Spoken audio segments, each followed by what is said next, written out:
y'all. This is your girl, the real deal, Lanita Gill. And hi, everyone. I hope y'all doing well. I'm back with another content. And you know how you could just be, wake up from a nap and then you say to yourself, how could this happen? How could this happen to those kids in that school? Could they have been, could this situation been of, could this situation been prevented? Could it have been prevented to these, to that, for the kids getting shut up in that school? Do you think that the police did, the officers did everything they had to do to protect those kids in school? Do you think they used the right procedure to stop that young man from going in that building? Now, ask yourself, ask yourself, I'm gonna give y'all time to get you a Coca-Cola, whatever you want to drink.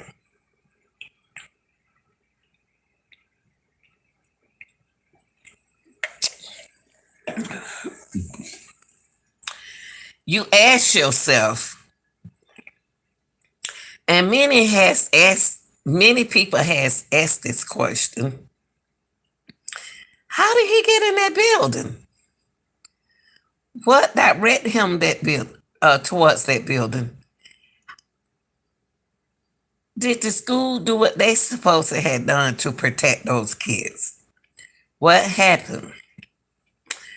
People, that's a question that's going to ring my bell until the truth come out. Now,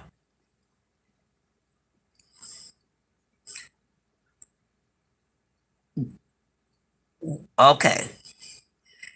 Anytime a shooting is on the outside of the school or either in the area of the school, all schools would know to go down on a level. It's different levels: level 3, level 1, level 2s, level 3s.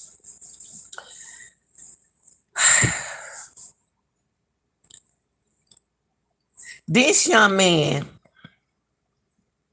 went all the way into a school, inside a classroom, y'all, and started to shoot. Now, there was some people, just in case y'all didn't know, there was some people in the outside of the school that was yelling to the police, go, the shooter is in the building. The shooter is in the building. So, at that time, everybody was screaming and hollering, da, da, da, da, da, da, da, da, da, da, da, da, da, da. So, when those people told the police after the officer had been shot that boy went inside that building, why wasn't this prevented? He's the shooter.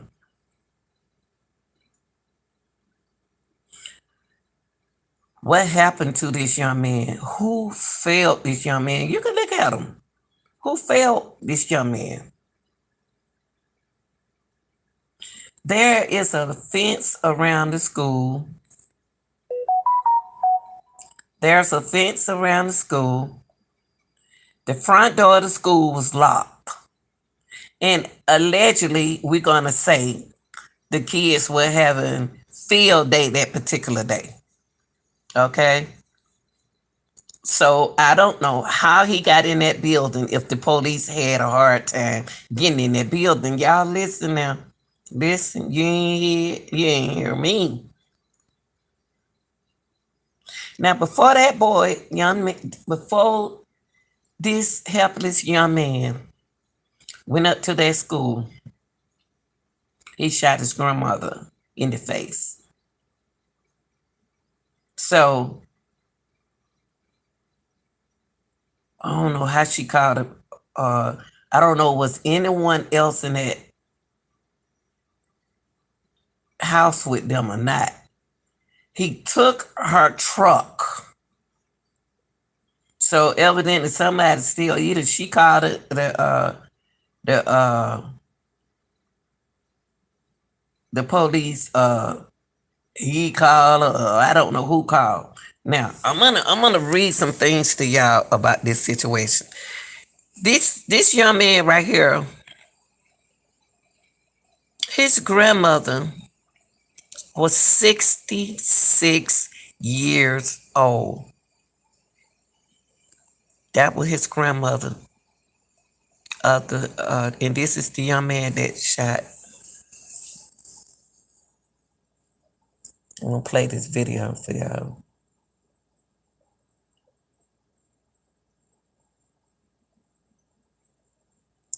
This is the shooter. Okay, let's stop it right here. Oops, let's stop. Okay, Gonzalez, Gonzalez was shot by Romas before he fled in her truck. Wow. Oh, the grandmother, he shot his grandmother. Y'all see that school? Do y'all see that fence around that school? That young man couldn't have got in that school from the front. But he said that the grandmother was shot by her grandson before he fled in her truck and crashed outside Robb Elementary School. So he crashed right here. This is where he evidently looked like something going on right there. I don't know. But y'all, he crashed the car.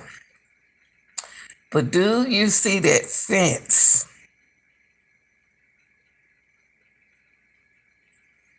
I'm still trying to find out how the boy got in there and the police has had a hard time getting in there. I don't get that. Something ain't bringing right.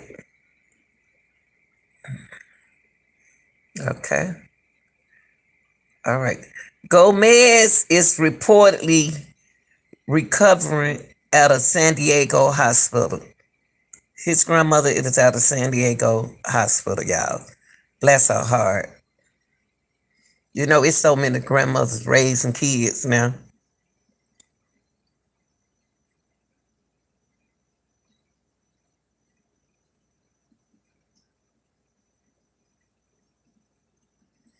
Okay. This is Salvador. News outlets reported that Romo's mother, Adriana, said that her son was not a monster, but he could be aggressive. Wow. Wow, ma'am. Do you see what you just said?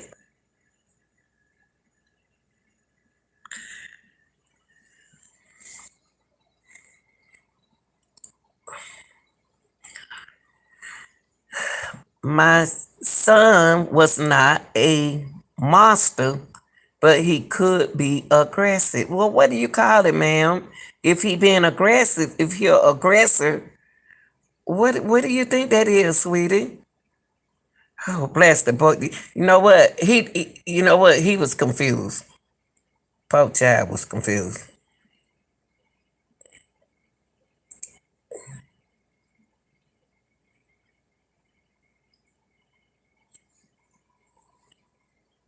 On May the 25th, Texas Governor Greg Abbott said during a press conference, everyone who shoots his grandmother, see it's going too fast for me. Hold up, and I'm trying to hold this camera.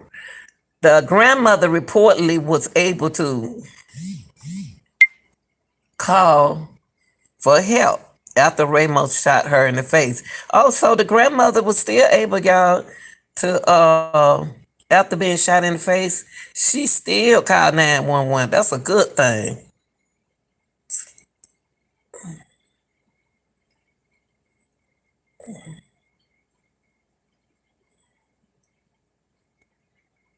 Wow, this is sad. Five people, including a 16-year-old girl, was seriously wounded. Oh no, this is something else. Y'all tell me what y'all think. What y'all think about that shooting? What y'all think? Tell me what y'all think about that. Tell me what y'all think about that. Right there.